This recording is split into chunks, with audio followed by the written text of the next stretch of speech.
समस्त को नमस्कार।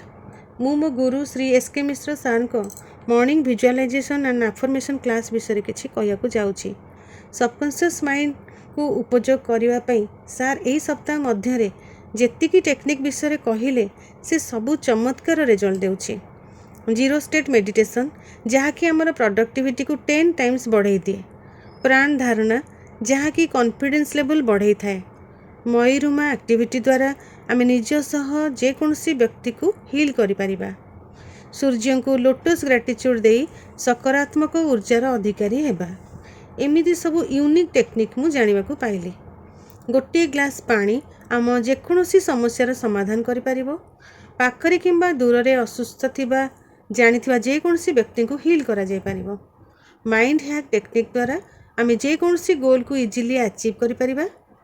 21 सेकेंड अखंड ध्यान मध्य लक्ष्य उपरे कंसंट्रेशन बढ़ाया पाई उपयोगी। आजिर नकारात्मक दुनिया रे सकारात्मक कथा कहया को किए अछि। प्रतिदिन सकाळू सार को पॉजिटिव कथा सुनी वर्क प्लेस और फैमिली लाइफ रो सबु वर्क बैलेंस्ड और ऑर्गेनाइज हो जाइछि। यह छड़ा जीवन रो प्रतिटी क्षेत्र रे मु जे परिवर्तन अनुभव करूछि से सबु शब्द माध्यम रे कहिबा संभव नुहे। सार को अनुसार सबुठु पावरफुल एक्टिविटी हैला समस्त को ग्रेटिट्यूड देबा जहाँकि सफलतार चाबिकाठी सदृश आ प्रकृत रे ताहा ही मु अनुभव करुछि। सार को कोटि कोटि प्रणाम। भगवान तांको सुस्थ रखिबा सह तांकर समस्त लक्ष्य पूर्ण करिबा सहित आम समस्तंकर लक्ष्य पूर्ण दिगरे सहायक हुंतु। भगवान को निकटरे एतिकी मोर प्रार्थना। समस्तंकर मंगल हेउ।